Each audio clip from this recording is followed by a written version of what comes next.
दुसरा अध्याय 7वा श्लोक सुरू होणार आहे. 7वा श्लोक असा: कार्पण्य दोषो पहत स्वभावा प्रच्छामि त्वां धर्म समूढचेतः यच्छ्रेयः स्यान्निश्रितं ब्रूहि तन्मे शिष्यस्तेऽहं शाधि मां त्वां प्रपन्नम्. आत्मस्वरूप न अनुभविणे या मोहदोषामुळे ज्याचा स्वभाव ब्रह्मक्षत्र रक्तवर्ण नष्ट झाला आहे, त्यामुळे स्वधर्माविषयी ज्याचे चित्त मूढ झाले आहे, असा मी तुला विचारतो. जे निश्चित श्रेय असेल, ज्याच्यापासून परमपुरुषार्थ रूप निराम निर्मल फळ मिळेल, ते मला सांग. मी तुझा शिष्य आहे. तुला शरण आलेला मला तू उपदेश कर. समगीत बाप्पासाहेबांचं. दैन्यबुद्धीत शिरले मोहे धर्मज्ञान गेले, श्रेय कसे ते बोधावे शरण तुम्हा शिष्य भावे. आम्हा काय उचित ते पाहता न स्फुरे येथ, जे मोहे येणे चित्त व्याकुळ माझे. भगवंतानी सर्वसाधारण माणूस ज्या शब्दांनी समजून सांगतो, त्या शब्दांनी अर्जुनाला समजून सांगण्याचा प्रयत्न केला. एखादा प्रोफेसर, एखादा शहाणा माणूस, एखादा वयस्कर माणूस, सभ्य पंडित माणूस ज्या भाषेत सांगावं त्या भाषेत सांगितलं, पण अर्जुनावर फारसा परिणाम झाला नाही. भगवान मौन होते. पण ज्यावेळेस, कारण अध्यात्म केव्हा सुरू होतं की ज्यावेळेस तुम्ही शरणागती पत्करता. शरणागती याचा अर्थ फक्त शरण आलो म्हणून चालणार नाही, तर शिष्यत्व पत्करता. शिष्यत्व त्याच वेळेस माणूस होतो ज्यावेळेस शरणागती पत्करतो. आणि शरण आल्याशिवाय शिष्यत्व पत्करल्या जात नाही. आणि शरण केव्हा येतो माणूस? त्याच वेळेस शरण होतो की आता मी हतबल झालोय, दिंगमूढ झालोय आणि मला दुविधा मनस्थिती उत्पन्न झालेली आहे की हे करावं की न करावं. म्हणून अर्जुन धर्मप्रवण होता, धर्मपंडित होता. मागच्या कॅसेटमध्ये अनेक प्रवचनात आपल्या आलेलं आहे की अर्जुनाने सांगितलं खोटं नव्हतं, फक्त युद्धभूमीवर ते उपयोगी नव्हतं. युद्धभूमीवर उपयोगी नाही. स्मशानात गेल्यानंतर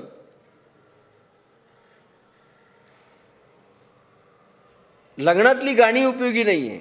हम तुम एक कमरे में बंद हो, ही गाणी स्मशानात उपयोगी नाही.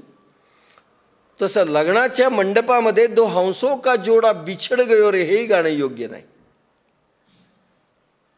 एका लग्नामध्ये मला आठवतं झालं असं. मी त्या लग्नामध्ये होतो. दो हंसों का जोडा बिछड गयो रे. आत्ता तर म्हणलं दोघं एकत्र यायलेत, लगे बिछड गयो रे. कोणत्या वेळेस काय बोलावं हे तारतम्य असावं, काय विचार करावा. म्हणून ज्यावेळेस युद्धभूमीमध्ये अर्जुन आहे, धर्मयुद्ध आहे, त्यावेळेस नॉर्मल माणसं जसा विचार करतात गृहस्थी धर्माचा, तो उपयोगी नव्हता हे भगवंत सांगत चालले. पण तोपर्यंत ते खास असं सांगत नाही आहेत भगवान की जोपर्यंत अर्जुन शरण येत नाही, शिष्यत्व पत्करत नाही. आम्हा काय उचित ते पाहता स्फुरे येत, जे मोहे येणे चित्त व्याकुळ माझे. आम्हास कोणते करणे योग्य आहे या गोष्टीचा पुष्कळ विचार करूनही यावेळी काही सुचत नाही. अर्जुनाने खूप विचार केलाय, पण भगवंत अशा करड्या नजरेने पाहत होते की त्यांना काहीही आवडलेलं नाही. हे लक्षात आल्यानंतर अर्जुन एकदम बोडावून झाला, एकदम शरण आलेला आहे. भगवंता, मी शरण आलो, आता नक्की काय ते सांग. कारण मोहाच्या खवळीने बुद्धी झाकली गेली आहे. मोहे येणे, मोहावर मी अनेकदा तुम्हाला बोललेलो आहे, आपण सतत बोलत चाललेलो आहेत. मोह ह्या शब्दामध्ये हे पहा, प्रेमाची टिंच अनेक शब्दात आहे. राग, राग म्हणजे क्रोध, राग म्हणजे प्रेम, दोन्ही अर्थाने शब्द वापरण्यात येतो.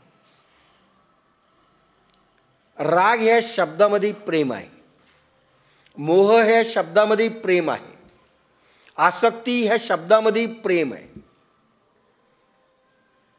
लक्षात घ्या, प्रेम ह्या शब्दामध्ये प्रेम आहे आणि भक्ती या शब्दामध्ये प्रेम आहे. पण मोह ह्या शब्दामध्ये काय? काम प्लस प्रेम, इच्छा प्लस प्रेम. मोह म्हणजे एक प्रकारची कामासक्ती, कामयुक्त प्रेम असा अर्थ घ्या. निष्काम प्रेम नाही आहे, कामना रहित प्रेम नाही आहे. मोह म्हणजे एक प्रकारची आसक्ती आहे, विषयासक्ती आहे. व्यक्तीची आसक्ती असेल, विषयांची आसक्ती असेल, आसक्ती आहे, मला पाहिजे, डिमांड आहे, हेतू आहे, इच्छा आहे. आणि ज्यावेळेस हेतू आणि इच्छा ठेवून प्रेम केल्या जातं त्याला मोह म्हणतात.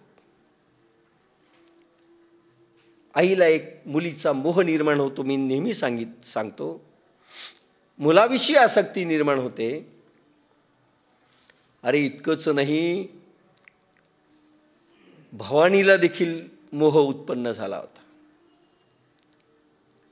भगवान महादेवाच्या धर्मपत्नी विश्वमाता जगदंबा पार्वतीला देखील मोह उत्पन्न झाला मुलाचा, की मुलापासून विभक्तच होत नव्हत्या. गजानन किती आकांड तांडव केलं पार्वती माते. भगवान शंभूने देखील सांगितलं की हा मोह उपयोगी नाही एवढा मुलासाठी. कुठल्याही भक्तासाठी ती क्षणभर देखील कैलाशमधून जाऊ द्यायला तयार नाही. गौरी नंदनला नाही तयार. आणि शेवटी महागजानन, विश्वगजाननाच्या रूपाने ज्यांचे अवतार होते 7-8 गजानन, त्यांना आज्ञा केली की पार्वतीचा मोह कमी झाला पाहिजे. भगवान शंभू समजून सांगते, नवऱ्याचं ऐकत नाही. शेवटी जे अवतार गजानने त्यांनी तपश्चर्या आरंभ केली की आईचा मोह कमी व्हावा माझ्या मत. पुन्हा मोह कशाला म्हणतात? मोह त्याला म्हणतात की कर्तव्यच्युती होते, कर्तव्य बोध राहत नाही. उदाहरणार्थ, मुलगी सासरी चालली, मी सांगितलेले उदाहरण आहेत काही. आई खूप रडत बसते, समोर रडावं की रडू नये. मुलीला जर वाईट वाटेल की आईचे अश्रू जर तिला सारखे दिसत असतील, मुलीसाठी योग्य नाही. ज्या घरात ती कर्तव्य कर्म करण्याकरिता निघालेली आहेत, ती भावनेमध्ये गुरफटून तिला त्रास होईल, आपल्या अश्रूमुळे तिला त्रास होईल, हे जे मातेला फारसं समजत नाही. थोडं ठीक आहे,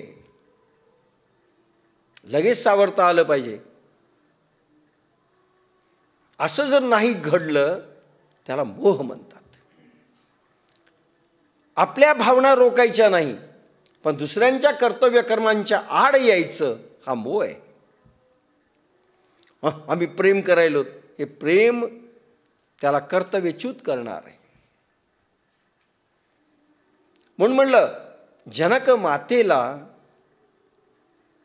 नाही, जनक पत्नीला सीता, श्रुतकीर्ती, मांडवी यांचं प्रेम नव्हतं असं समजू नका. उर्मिला या सगळ्या मुली आहेत. अफाट प्रेम होतं, पण कर्तव्य सांगत होतं की 13 वर्ष तिन्ही मुलींना सांगितलं सीता गेल्यानंतर, तुम्ही यायचं नाही माहेरी, माहेरचं तोंड पाहायचं नाही. माता कौसल्याला, कैकेयीला सर्वांना आनंद द्यायचा आणि पती त्यांची मुलं गेलेली आहेत हा त्यांना दुःखाचा भाव देखील उत्पन्न त्यांच्या मनामध्ये होऊ नये इतकी सेवा करा त्यांची. माहेरचं तोंड पाहायचं नाही. कर्तव्य कठोर, प्रेम आहे, पण कर्तव्याची शिक्षा देते, मोह नाही आहे. लक्षात घ्या मोहामधला फरक. अर्जुनाला काय करावं हे सुचत नाही म्हणून मोह आहे. विवेकशक्ती जागी नाही आहे. हे करू का ते करू, ज्यावेळी निश्चित असं तुम्ही निर्णय करू शकत नाहीत त्याला मोह म्हणतात. विवेकशक्तीला तिलांजली दिली गेलेली आहे. विचारामध्ये कंपनं निर्माण झालेली आहेत. काय करावं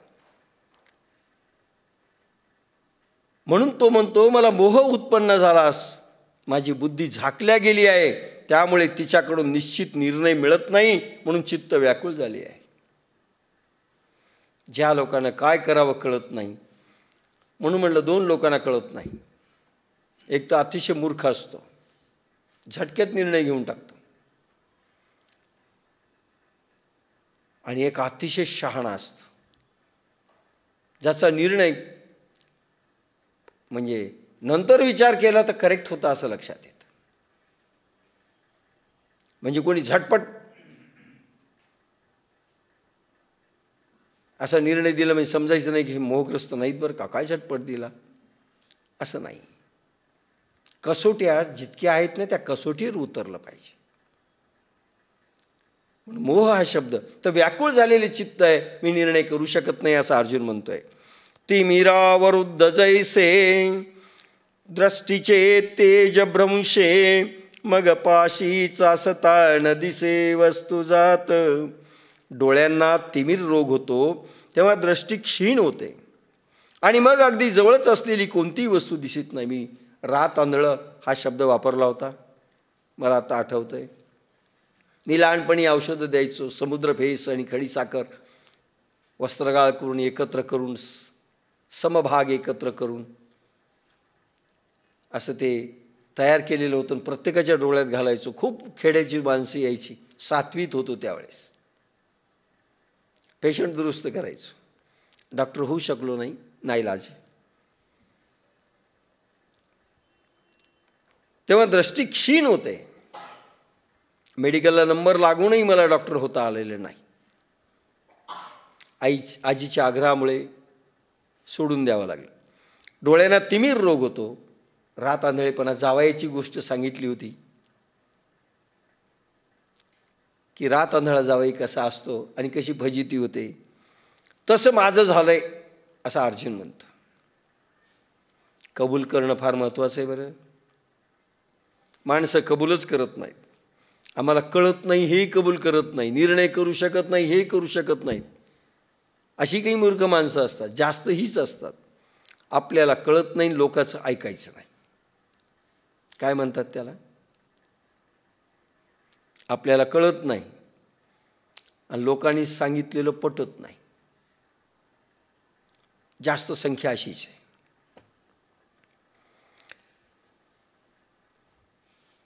जवळची वस्तू रात आंधळ्याला दिसत नाही, तसं मलाही दोन्ही वस्तूमधला काय निर्णय करावा, युद्ध करावं की न करावं भगवंता हे समजत नाही, कारण मला दृष्टिदोष झालेला आहे. देवा तैसे मज झाले, जे मन हे भ्रांती ग्रासिले, आता काय हिता पुले तेही नेणे. देवा तिमिर रोग्याप्रमाणे माझी स्थिती झाली आहे. माझे बुद्धिमन भ्रांतीमुळे भ्रमिष्ट झाले. बुद्धी आणि मनामध्ये भ्रांतीच्या लाटा लहरी निर्माण झाल्यात, मोहाच्या लहरी निर्माण झाल्यात आणि मला काही सुचत नाही आहे योग्य. माझे खरे हित कशात आहे ते यावेळी मला समजत नाही. ज्या पोरांना आपलं हित समजत नाही, ज्या बायांना, ज्या पुरुषांना आपलं हित कशात अहित कशात समजत नाही, आज जगात हीच माणसं जास्त आहेत. हित आणि अहित चांगल्यात चांगल्याला कळत नाही.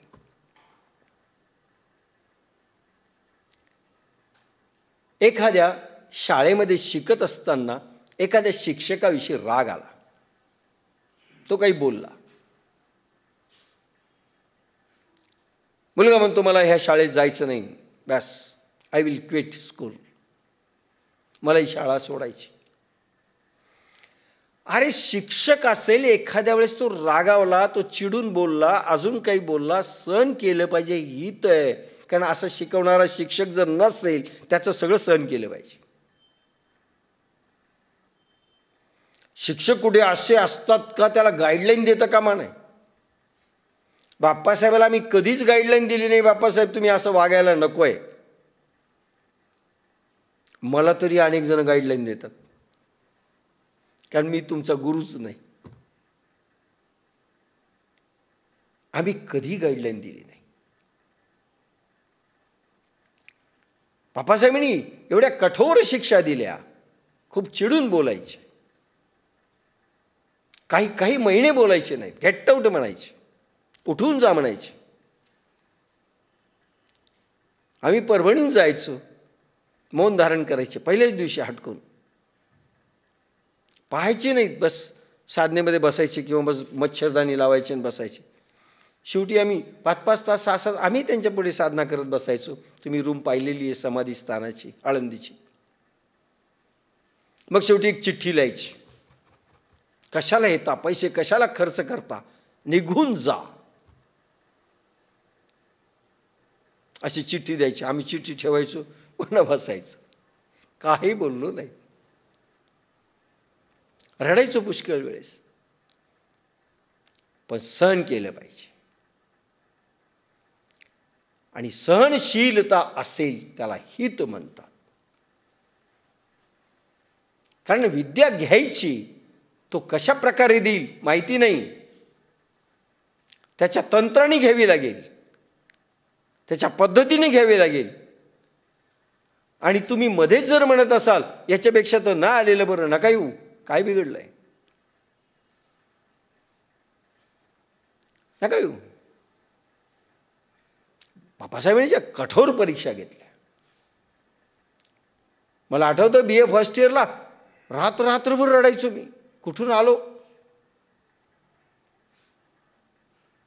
पण भाबट होता, भाबट म्हणलं घोड्यावर बसायचं नाही, बसलो. आता काही दिवस घोडं पाडील आपल्याला, काही दिवस आपण पुन्हा घोडं उठून वारायला आपण बसून चालायला लागू, असं म्हणायचं. सहन करायचं. आणि कशावरही बोलायचे बाप्पासाहेब. असा इथून ही वस्तू इथे ठेवली, मूर्ख कुठचे, बस सुरू. कपडा वाळत दोरीवर घातला, असा जर ओढला, मूर्ख कुठचे, दोरी ढिली झाली ना, असं उलट हे करायचं. तशी दोरी असते ना, कपडा असा वाळवला असा, तर असं टाकायचं म्हणायचे. दोरी अशी थोडी वाकली न पाहिजे, असा फर्र ओढायची नाही.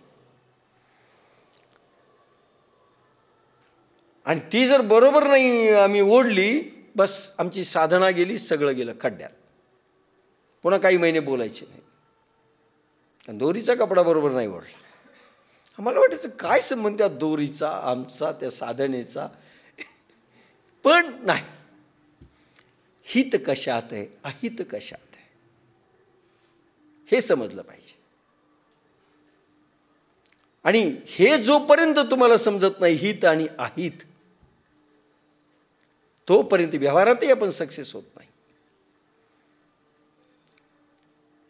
काही माणसं अनेक परीक्षा घेतात, तुम्ही टिकलंच पाहिजे, टिकलंच पाहिजे. पूर्ण समर्पण. त्यासाठी काय काय परीक्षा घेतील माहिती नाही. आम्हाला म्हणायचे तुमचं प्रेम आहे माझ्यावर. अरे मुलावर जेवढं प्रेम आहे, तुमच्या वडिलावर जेवढं आहे, आईवर जेवढं आहे, त्यांच्यासाठी जेवढं करता तेवढं तरी आहे का माझ्यावर सांगा. शिकवायचे बाप्पासाहेब, आहे का सांगा. आम्ही म्हणलो हो आहे, हो आहे. तुमच्या वडिलाच्या नावाने इतकी जायजा ते माझ्या नावाने लिहून देता का? खोटं काय सांगा.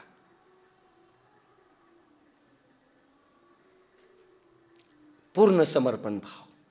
पण हित कशात, अहित कशात हे लक्षात नाही. आजच्या लोकांना तर मी म्हणतो हितच कळत नाही. अहंकार अहंकार अहंकार. एखादी सासू सुगरण असू शकते, स्वयंपाकामध्ये सुनेला अपमान वाटतो तिच्याकडनं, ते समजून घेऊन शिकण्याचं तिचं तंत्रज्ञान. कारण आम्ही शिकलो. एखाद्याकडे एखादी कला असेल, कशी अवगत करायची त्याचं एक तंत्र आहे. मी हार्मोनियम शिकायला लहानपणी गेलो.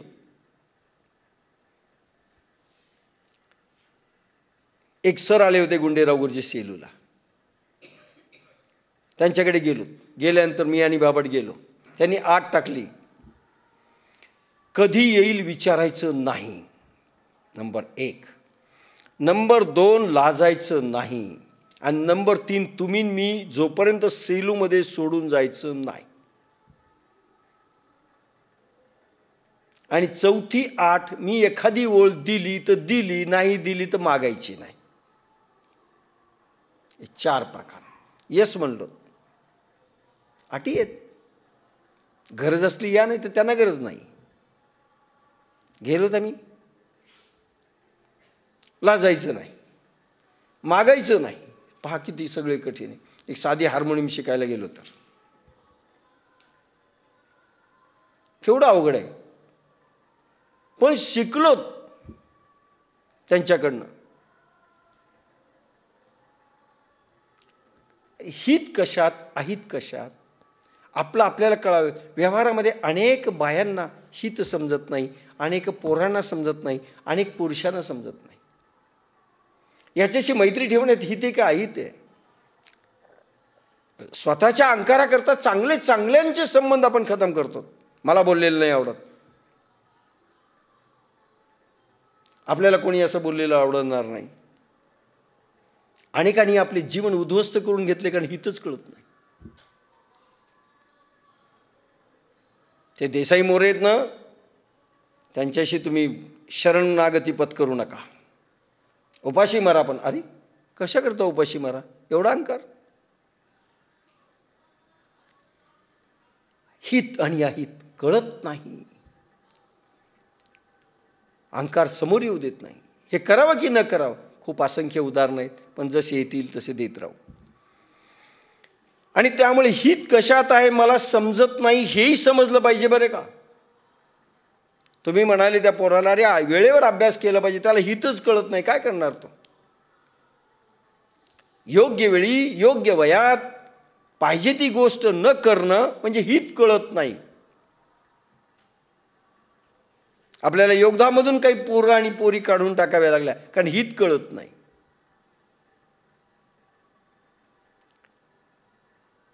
आणि हित कळत नाही हे सगळ्यात मोठं वाईट आहे.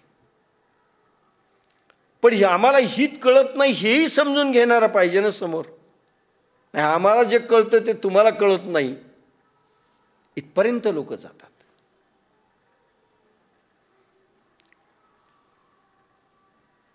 पण अर्जुनाने कबूल केलेले त्याला शिष्य म्हणतात. त्याला शिष्य म्हणतात. देवा तैसे मज झाले, जे मन हे भ्रांती ग्रासिले, आता काय हित आपुले तेही नेणे, तरी श्रीकृष्णा तू आज जाणावे, निकेते आम्हा सांगावे, जे सखा सर्वस्व अगवे आम्हाशी तू. तर श्रीकृष्णा भूतभावीचा विचार करून निश्चित सत्य निर्णय आम्हाला सांगा. अर्जुन काय बोलतोय? भगवंता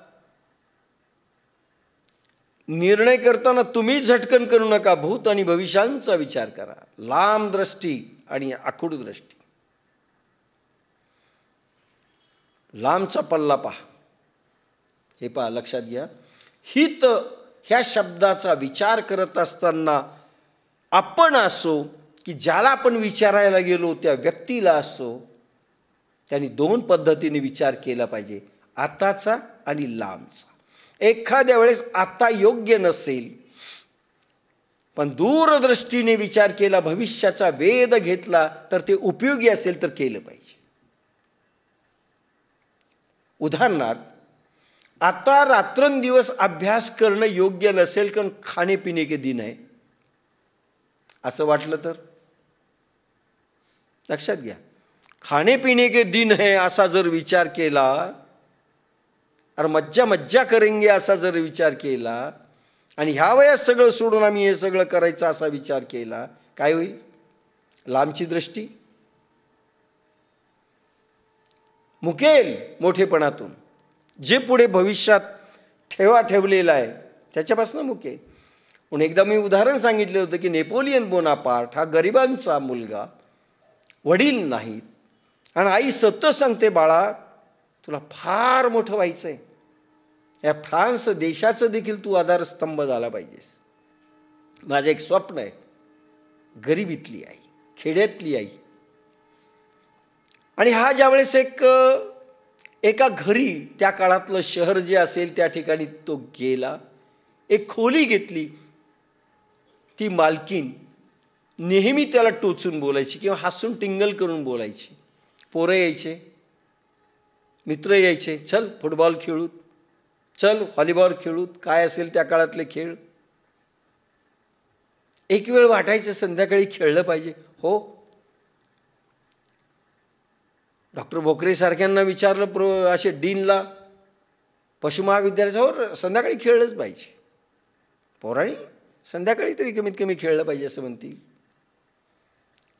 मुलांनी टेम्पटेशन शेवटी चिठ्ठी काढायची. आईचं ते पत्र खिशात ठेवलेलं होतं आणि त्या पत्रात लिहिलं होतं, बाळा तुला काय व्हायचंय. बस सगळ्या आशा आकांक्षा संपवायचा आणि हा मुलगा अभ्यासाला लागायचा. ती बाई टिंगल करायची घरमालकी की अरे अरे खेळ रे, हे वय आहे, घालू नको तू. ऐकून घ्यायचं. सगळ्यांच्या टिंगल टवाळ्या सगळ्यांच्या ऐकल्या. पण ज्यावेळेस सरसेनापती होऊन आला नेपोलियन फ्रान्सचा, आणि त्या घरी जाऊन उभा राहिला घोडा असा टाच उडवीत, आणि एक सेनापती आलेत म्हणल्यानंतर ती बाई घाबरली, काय झालं काय नाही. ते म्हणले, मी असा मुलगा तुमच्याकडे होता का राहायला? हो म्हणले. चांगला होता. आणि बाईसाहेब तुम्ही मला म्हणाले ना, तुम्ही माझी माता आहात, तुम्ही त्यावेळेस जी टिंगल उडवली, मी तुमचं जर ऐकलं असतं भावनात्मक मोहाचं, तर एवढा मोठा आज मी झालोच नसतो. मी अडकलो नाही ना तुमच्या कुठल्याही पाशात, म्हणून मी आज एवढा मोठा आहे. लांबची दृष्टी म्हणजे वर्तमान काळात दुःख असू शकतं, पण भविष्य काळात प्रचंड सुख असेल, ते हित आहे. आणि काही लोक असा हित म्हणून विचार करतील की वर्तमान काळात मज्जा करायला मिळते, भविष्य काळात खड्ड्यात जाऊ. म्हणून जी माणसं खूप खातात, कारण वर्तमान काळात मज्जा आहे, जीभ थांबत नाहीये, रुकत नाहीये, चरवंतर पण नक्कोच वाटतं, खूप खातात. वर्तमान काळात मोज मजा रसना फार मजा वाटते, असेच तुकडे गिळण्यात. भविष्यात डायबिटीस, भविष्यात काय ब्लड प्रेशर, भविष्यात हार्ट अटॅक. आणि अशी माणसं आली की पहिल्यांदा समजावं, यांना हित कळालं नव्हतंच आणि आताही कळेल की नाही शंका आहे. पात्रता हा विषय जर घेतला, साधक कसा असावा, कारण ज्या काळात यांनी घोर चुका केल्या आरोग्याविषयीच्या, त्याचा परिणाम इकडे वळलेला आहे, ह्या रोगांमध्ये झालेला आहे. हित कळालं पाहिजे, कुठे थांबावं हे कळलं पाहिजे, कोणत्या वयात काय करावं कळलं पाहिजे, कुठे थांबावं कळलं पाहिजे, आपल्या मर्यादा कळल्या पाहिजेत, आपली क्षमता कळली पाहिजे, आपली शक्ती कळली पाहिजे, सगळं कळलं पाहिजे. त्याला हित म्हणतात. एक तर दुसऱ्याला विचारलं पाहिजे, नाही तर स्वतःला कळालं पाहिजे, पण लांब दृष्टी ठेवून पाहिलं पाहिजे. अनेक आपलं आयुष्य असं उद्ध्वस्त करतात की आयुष्यात आम्हाला वेळ नाही, कशालाच वेळ नाही आहे. खायलाही मरायला वेळ नाही, खायलाही वेळ नाही, कशाला वेळ नाही.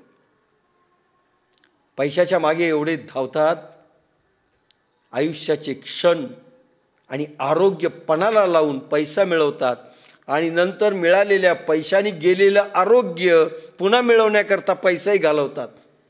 काय झालं मग? पैसाही गेला, आरोग्य गेलं, गाढवही गेलं, तुपही गेलं, दोन्ही गेलं. काय कारण? हित कळालं नाही, नाही कळालं. 99% लोकांना हित कळत नाही, नाही कळत. काही बाबतीत कळेल, काही बाबतीत कळणारच नाही. पैसा पाहिजे आम्हाला, किंवा पैशाशिवाय होतही नाही, पण पैसा हे सर्वस्व नाही, कधीतरी कळालं पाहिजे. त्याच्यापेक्षा कितीतरी प्रचंड आहे. पैसा जरुरी आहे, पण पैशासाठी संपूर्ण जीवन उद्ध्वस्त करणं जरुरी नाही, हे हित कळालं पाहिजे.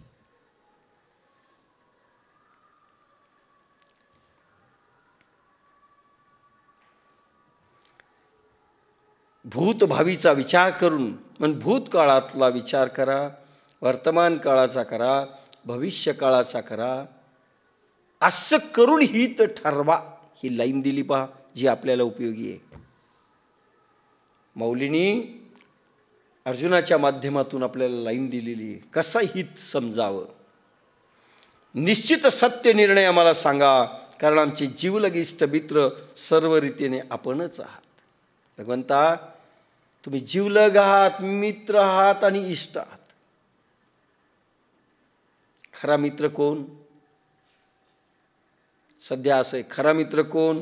जो पार्ट्या झोडतो, त्याला बेवकूफ बनवतो, त्याच्या पैशावर मजा मारतो. सध्याचं असं झालंय. खरा मित्र, इष्ट, जीवलग कशाला म्हणतात? जो हित काय ते सांगेल,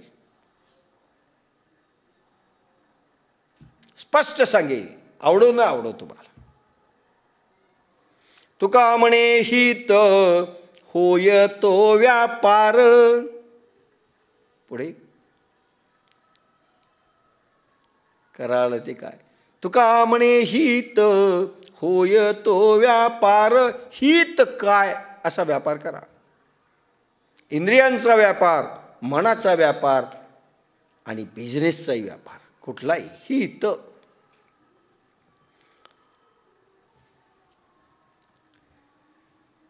आमचे जीवलगिष्ट मित्र सर्व रीतीने आपणच आहात. तू गुरुबंधू पिता, तू अमुची इष्ट देवता, तूची सदा रक्षिता आपदी अमुते. कोणाला हित विचारावं लक्षात घ्या. शत्रूला जाऊन आपलं हित विचारलं, कोणाला विचारावं? तू गुरु बंधू पिता. आता बंधू शब्द उडवावा लागेल. आताच्या काळात ह्या ओळीमधला एक शब्द उडवावा, बंधू. कारण बंधू इतकं तर कोणी दुश्मन नाही सध्या. तू गुरु बंधू पिता. तू गुरु आहेस, तू बंधू आहेस, आतेभाऊ होता, समवयस्क आहेत आणि पित्याप्रमाणे पण आहे. पहा, त्याच वेळेस त्याचं हित, अशी मनोवृत्ती जो समोर घेऊन जातो. आपल्याकडे माणसं जातात, विचारायला जा ना त्यांच्याकडे, पण जातो नाही, पण ते आपल्याला मला पाहिजे ते बोलतील का? पटलं तर घ्यावं, नाही पटलं तर गेलं. आपल्याकडे ही प्रवृत्ती. आपल्याला पटलं तर हो म्हणावं, नाही तर ते कोणते मागे लागले, नाही म्हणावं, तुमचं नाही पटलं. नाही, तो गुरु बंधू पिता. म्हणजे गुरुचं मोडता येत नाही, मोठ्या भावाचं मोडता येत नाही आणि पित्याचं मोडता येत नाही. यांना स्वाभाविकपणे स्वतःचा स्वार्थ नसतो. म्हणून जे निस्वार्थी आहेत त्यांना आपण राय विचारावी. ज्यांना आपल्याविषयी कळकळ आहे त्यांनाच राय विचारावी, इतरांना नाही. तू गुरुबंधू पिता तूची सदा रक्षिता, नाही तू अमुची इष्ट देवता. आमचे गुरु बंधू पिता माता कुलदेवता तुम्ही हो. बंधू सखा तुम्ही हो. तुम्ही हो माता पिता तुम्ही हो. तुम्ही हो बंधू सखा तुम्ही हो. आणि संकटाच्या वेळी रक्षिता आपणच आहात. आठवायलाय अर्जुनाला, कोणाचं ऐकावं आठवतोय. की अरे संकटात रात्र आणि मित्र त्यालाच म्हणतात जो संकटात कामी येतो. आपली परिस्थिती घसरल्यानंतर जे येऊन उभे राहतात ना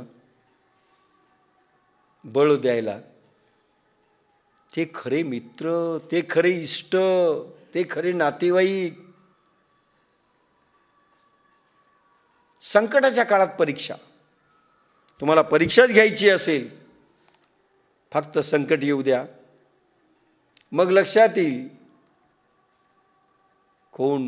कोणाला किती सहकार्य मिळतं, कोणाचं. फार कठीण प्रसंग आहे. आणि म्हणून अर्जुनाला ज्या ज्या वेळेस संकट आलेत भगवान नेहमी उभा होता. कोण होतो पांडवांच्या मागे सांगा? कोण होतं? केव्हा होते मागे? कोणी नाही, फक्त हा भगवान मागे होता. आपणही लक्षात घ्या, संकट किती कोसळोत, भगवान मागे पाहिजे. आणि भगवान मागे राहण्याकरिता भक्ती तेवढी तीव्र पाहिजे. मग मात्र कोणावरही विश्वास तुम्हाला ठेवता येणार नाही. बायको असेल तर नवऱ्यावर नाही, घरच्या लोकावर नाही, माहेरच्या लोकावर नाही, फक्त. आणि जर तिनं विश्वास ठेवला तोपर्यंत भगवान धावणार नाही. नाही धावत भगवान. भगवान त्याच वेळेस धावतो ज्यावेळेस सगळे दोर तुम्ही कापून टाकलेले आहेत.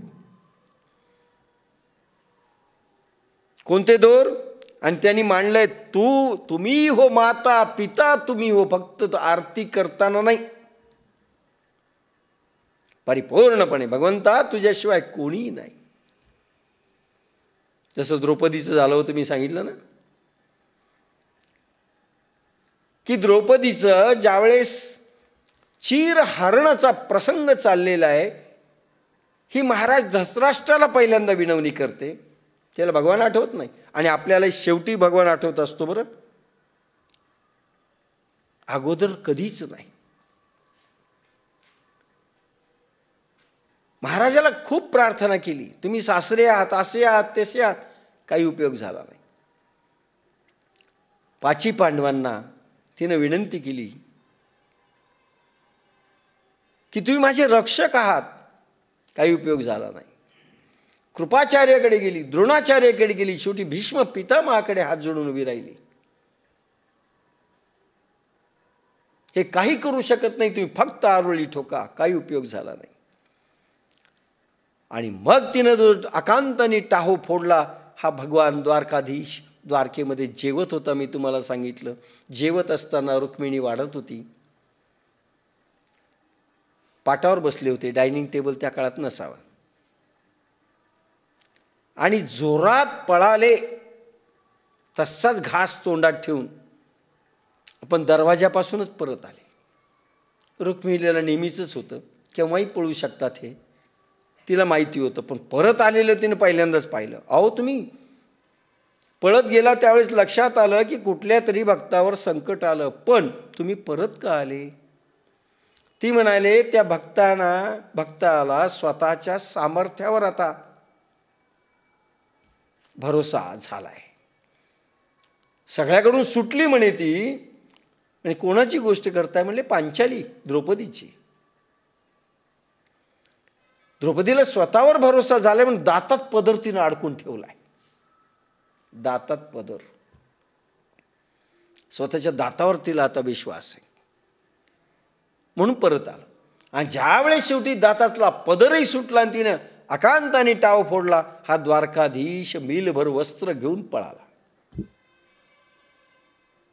थकला तो दुःशासन ओढता ओढता.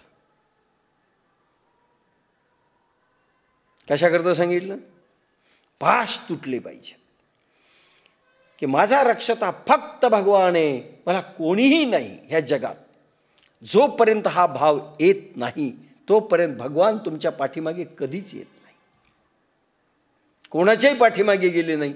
आपण last resort, no first resort. भगवंता कोणी नाही मला, फक्त तू आहेस रे, पुन्हा कोणी नाही.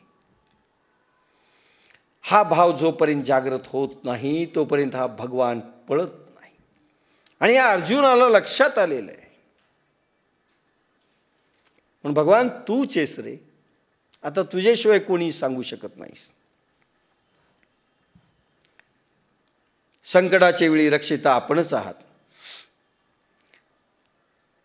जैसा शिष्या ते गुरु, सर्वथा नेणे अभेरू, की सरिता ते सागरू तेजी केवी. उदाहरण देतोय अर्जुन. भगवान, मी शिष्य झालोय ना, गुरु आपल्या शिष्याचा आवेर करत नाही. शिष्याला खरं म्हणजे काय, शंकाग्रस्त शिष्य होता कामा नये.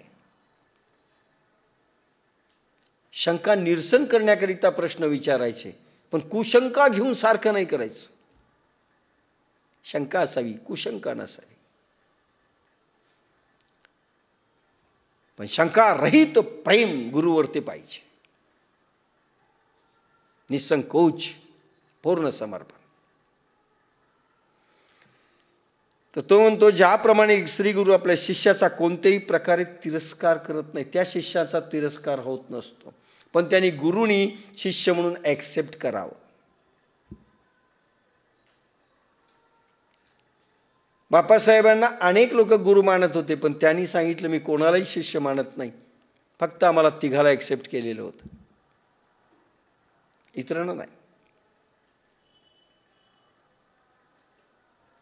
म्हणजे लक्षात घ्या की गुरु तुम्ही मांडलं तर काय झालं, त्यांनी मांडलं पाहिजे. भगवंताला आपण मांडलं तर काय झालं, मी तुझा भक्त आहे, पण त्यांनी मानलं पाहिजे ना की माझा भक्त आहे. दोन्हीकडून चाललं ना. आम्ही तुमचे, पण त्यांनी मानलं पाहिजे ना की त्याचे आपण आहेत.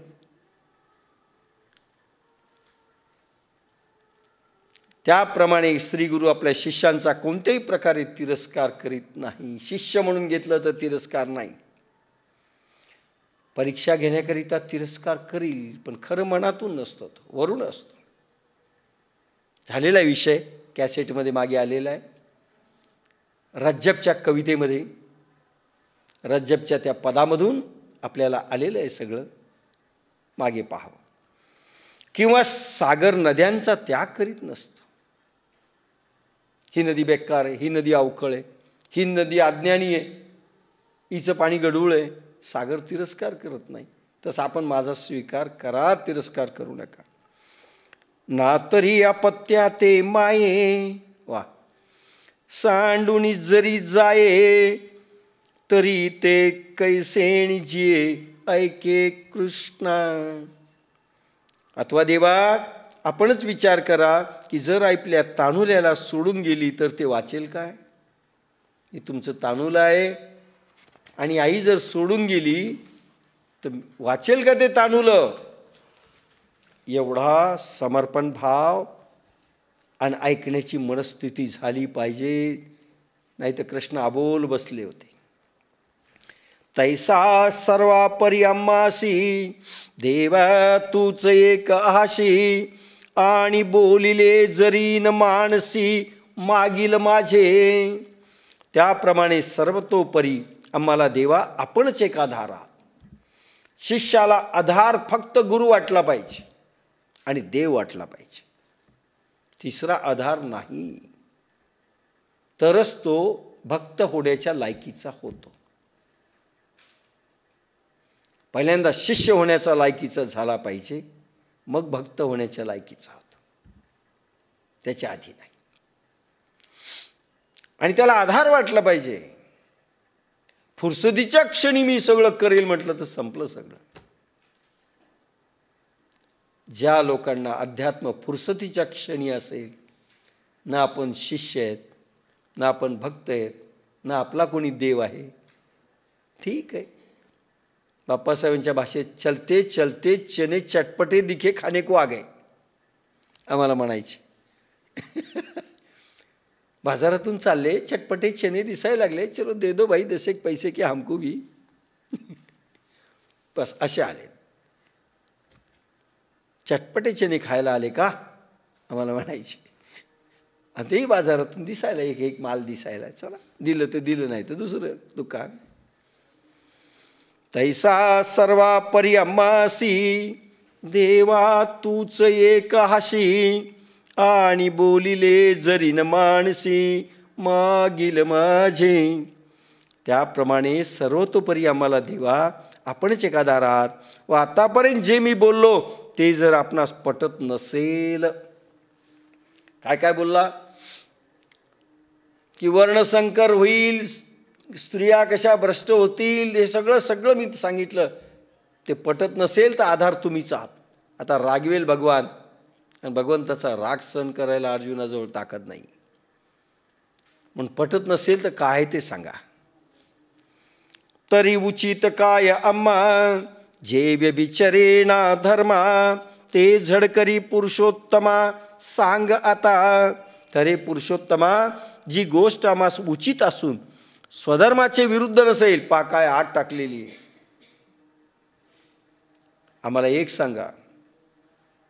उचित म्हणजे हित ज्याच्यात ती, आणि दुसरी स्वधर्माला अनुकूल पाहिजे, स्वधर्माच्या विरुद्ध नको, अशी गोष्ट आम्हाला सांगा.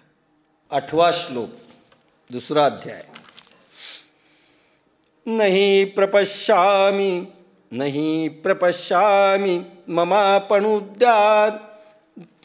ममापणुद्याद यच्छोकमुच्छोषणमिन्द्रियाणाम् आवाप्य भूमा वसपत्नमृद्धं राज्यं सुराणामपि चाधिपत्यम्. या भूलोकी शत्रुरहित समृद्ध राज्य व देवाचेही राज्य प्राप्त करून जे माझे इंद्रियांना सुकविणारे, शोकाला घालविल, ते साधन मला दिसत नाही. समगीत निष्कंटक राज्य येथे, इंद्रपद लाभे तेथे, शोकनाशील ते काय, तसा दिसेना उपाय. हे सकळ कुळ देखोनी, जो शोक उपलना सेमणी, तो तुझिया वाक्या वाचुनी न जायानिके. या हा समोरील गोतावळा पाहून माझ्या मनात जे दुःख उत्पन्न झाले आहे, ते आपल्या उपदेशा वाचून दुसऱ्या कोणत्याही उपायाने नाहीसे होणार नाही. अवतारी पुरुष सर्व समर्थ असतात व अन्य वेळी महायोगी सिद्ध पुरुषच शरणागत शिष्यांचा मोह दूर करू शकतात, कारण भगवान संत रूपाने सदा सर्व काळी जीव कल्याणासाठी प्रगट असतात. बाप्पासाहेबांनी कंसात दिलेलं काही वाक्य आहेत. अर्जुन म्हणतो भगवंता, हे सकळ कुळ देखोणी, जो शोक उपणला से मणी. भगवंता, सगळे नातेवाईक दिसत आहेत रे, मारायला आलेले त्यांना कळत नसेल त्यांचं हित, पण मला कळतंय. आणि खूप मागे आलेला आहे तो विषय की रक्तलांछित लोकांना करून आपल्याच नातेवाईकांना मारून राज्य उपभोगणे कसं होईल. मलाही नरकात जावं लागेल आणि तूही आमच्यापासून दूर जाशील, वगैरे वगैरे. अर्जुनाने पुन्हा सांगितलं, भगवंता, हा गोतावळा पहा, आणि यांना मारायचं जे मला दुःख झालेलं आहे, तुझ्या उपदेशापासून ते शमन होणार नाही. कोणाचं मार्गदर्शन आणि उपदेश घ्यावा? उपदेश शब्द आहे. आता इथे मार्गदर्शन नाही, उपदेश. इतका संभ्रम उत्पन्न झालाय. उप म्हणजे जवळ जाणे, आत्म्याच्या जवळ जाण्याचा. ज्यांच्या आज्ञेमुळे ही स्थिती येते, आत्म्याच्या जवळ जाऊन विवेक उत्पन्न होण्यासाठी, ते फक्त समर्थ गुरु लागतात किंवा देव लागतात. अशी माणसं लागतात की ज्यांच्यामध्ये ते सामर्थ्य. साधारण प्रोफेसरासारखी भाषा तर भगवान कृष्णाने वापरली, उपयोग काही झाला नाही. शब्दांच्या वादात पडून उपयोग होत नसतो. माणसं ऐकत नसतात, साधे पोरं ऐकत नाहीत. लक्षात घ्या. सासूचं सून ऐकत नाही, सुनेची सासू ऐकत नाही, बायको नवऱ्याची बायको ऐकत नाही.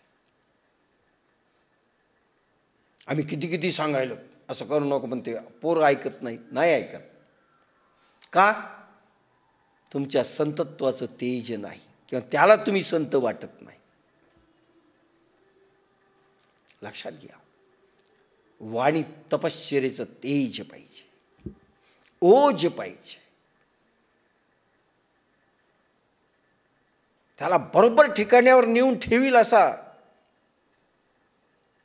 महातेज वाणीत असं आलेलं पाहिजे. त्याशिवाय शक्यच नाही. म्हणून आपली पोरं आपली ऐकत नाहीत. आपले लोक घरचे आपले ऐकत नसतात, दुसऱ्यानी करायचं असतं. पण दुसरे म्हणजे कोण? संत तुल्य किंवा देव. आता देव तर शक्यच नाही. म्हणून बाप्पासाहेब लिहितात, अवतारी पुरुष सर्व समर्थ असतात. अन्य वेळी महायोगी सिद्ध पुरुषच शरणागत शिष्याचा मोह दूर करू शकतात. पार्वती मातेला मोह झाल्यानंतर तो विषय राहिला. शेवटी गजाननाला तपश्चर्याला बसावं लागलं पुत्राला, की आईचा मोह दूर गेला पाहिजे.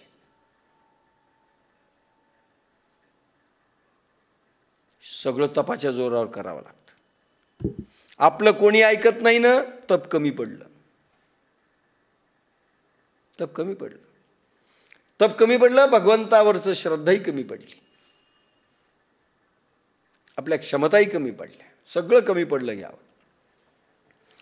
महायोगी सिद्ध पुरुष शरणागत शिष्याचा मोह दूर करू शकतात. तोही शिष्य शरणागत झाला पाहिजे, तर मोह दूर होतो. रगेल सारखा येऊन उभा राहिला, चला बोला, ब्रह्मदेवही लटकला तर काही होणार नाही. ब्रह्मदेव जरी आले, शरणागत नसेल, देव देखील काही करू शकत नाही. नाही हो, आमचं रगेल पोरग तुम्ही दुरुस्त करा, नाही होणार. देवही करू शकणार नाही. सगळे रगेल कौरव करून टाकले असते ना, ठिकाण्यावर आणले असतील भगवंतानी. नाही, शरणागत झाला पाहिजे, तर त्या लहरी एकदम क्षणात काम करतात. सिद्ध पुरुषच शरणागत शिष्याचा मोह दूर करू शकतात, कारण भगवान संत रूपाने सदा सर्व काळी जीव कल्याणासाठी प्रगट होत असतात. नेहमी देव कोणाला भेटणार नाहीत, ते संताच्या माध्यमातून भेटतील. संतामध्ये ते प्रगट झालेले असतात, गुरुमध्ये प्रगट झालेले असतात, सद्गुरूमध्ये प्रगट झालेले असतात, आणि त्यांच्या तोंडातून जे निघतील त्यावेळेस त्याच्यावर ते परिणाम होतो त्या साधकावर, आणि ते नीट होतात.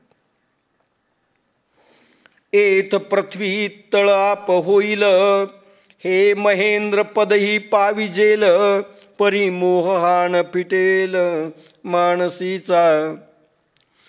या भूमंडळाचे, म्हणून भगवंताला तो सांगतोय, भगवंता अर्जुन म्हणतोय तुझ्याशिवाय, कारण तुझ्यात ते सर्व सामर्थ्य आहे माझा मोह दूर करण्याचं. या भूमंडळाची निष्कंटक, पण तेवढी ॲक्सेप्टन्स पाहिजे असतो. शिष्य त्या मनोवृत्तीनं, भूमिकेनं मी ऐकणार हे जे काही सांगतील, तर त्याचा परिणाम होतो. विचार करेल, ऐकलं तर ऐकेल, नाही तर नाही ऐकणार. काही करा, नाही होणार. या भूमंडळाचे निष्कंटक निर्वैर साम्राज्य प्राप्त होईल, इंद्रपदही मिळेल, पण माझ्या मनबुद्धीत आलेला मोह दूर होणार नाही. ठीक आहे भगवंता, अर्जुनाने किती मखलाशी केली. ठीक आहे, आपण सांगितलं मी युद्धही करेल, मारून टाकील ह्या लोकांना, निष्कंटक राज्यही मिळेल तुझ्या जोरावर, एखाद्या वेळेस इंद्रपदही मिळेल, इंद्राला युद्धाला तुम्हाला सांगितलंच तर. पण माझ्या मनबुद्धीत हा जो आता मोह उत्पन्न झालाय, योग्य की अयोग्य मारणं, त्याचं काय, तो दूर होणार नाही. जैसी सर्वथा बीजे, कारण माणसाला शंका जर राहिली की नाही, तुम्हाला सांगितलं साधना करा, पण शंका राहिली, साधनेने खरंच जाईल का, फायदा होणार नाही. शंका, कुशंका, लघुशंका, महाशंका, फायदा काही होत नाही. त्याला तशीच श्रद्धा पाहिजे, पूर्ण समर्पण भाव. मला काही कळत नाही, एक स्वतःचा कुठलाही अहंकार समोर येता कामा नये, त्याला श्रद्धा म्हणतात. मी हा भावच विसरून जावा, मी कोणी नाही, मला बुद्धी फारशी नाही, मला मन नाही, पद नाही, कशाचाही अहंकार नको, रूपाचा नको, विद्येचा नको, पदाचा नको, पैशाचा नको, पूर्ण समर्पण भाव, श्रद्धा. मला फार कळतंय, हा भावही नको, अहंकाराचा लेशही शिल्लक नको, तिथे श्रद्धा राहते. मला काही आहे, मला काही समजतं, माझं बरोबर आहे, हा भावही श्रद्धेच्या विरुद्ध आहे.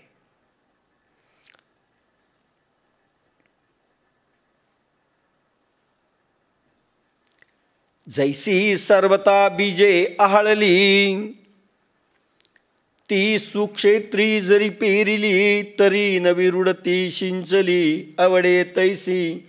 ज्याप्रमाणे भाजलेली बीजे कसदार व मशागत केलेल्या जमिनीत पेरली आणि त्यास पुरेसे पाणी जरी दिले तरी ती उगवत नाहीत. उदाहरण आहे दिलेलं आहे, भाजलं एखादं बीन, ते पेरलं कसदार जमिनीत, तरी उगवत नाही पाणी दिलं तरी. ना तरी आयुष्य पुरले आहे, तरी औषधे काही नोहे, येत एकची उपयोगा जाये परमामृत. किंवा ज्याचे आयुष्य सरले आहे, त्यास किती दिव्य औषध दिले तरी उपयोग होत नाही, त्यास एकच सिद्ध पुरुषांच्या कृपारूप परमामृताचा उपयोग होऊ शकतो. एखाद्याचं आयुष्य सरलं आहे, त्याला काही करा उपयोग होणार नाही. एक्सपर्ट डॉक्टर लंडनचे जरी आले, लंडनहून काही वेळेस डॉक्टर मागवलेले माहिती आहे तुम्हाला. एक VIP आजारी होते, काही उपयोग झाला नाही, रात्रंदिवस झगडले, उपयोग होत नाही. लक्षात घ्या, आयुष्य सरल्यानंतर जायचं हे पक्क आहे, प्रत्येकाला जावं लागलंय. राम आणि कृष्णालाही जावं लागलंय. इंडिकेशन येते परब्रह्माचं, येस गो, चला कार्यकाल संपला, जावं लागतं. भगवान रामचंद्र प्रभूलाही असंच झालं होतं, एकदम इंडिकेशन आलं, बस जायचं म्हणले. आता शरीरमध्ये निघाले, सगळे बरोबर आहेत. अयोध्या रडायला लागली, थांबा थांबा, नाही, कार्य संपलं माझं या भूतलावरच. मग सर्वांना सांगितलं, ठीक आहे, मी तुम्हाला सर्व अयोध्या वैकुंठाला घेऊन जातो. नाही गेले लोक, नाही नाही, आमचं इथे मोहग्रस्त लोक होते, कोणी गेलं नाही, राम निघून गेले. भगवान कृष्णही असंच झालं. आपल्यालाही जावं लागणार आहे, असं कोणी समजू नका आपण राहणार आहोत. कोणी राहणार नाही. ज्यांना वरून इंडिकेशन आलं आता जायचंय, संतांना आधीच येतं, ते तारीख लिहून टाकतात. काही वेळ वाढवता येईल, जास्त नाही. काही काळ स्वतःचा वाढवता येतो, जास्त काळ नाही. हा देह पडलाच पाहिजे. जावं लागेल. बापासाहेबांनी सांगितलं होतं, गेली 20 वर्ष झालं मी माझा देह वाढवायलो तुमच्यासाठी, मला आता वाढवायचा नाही.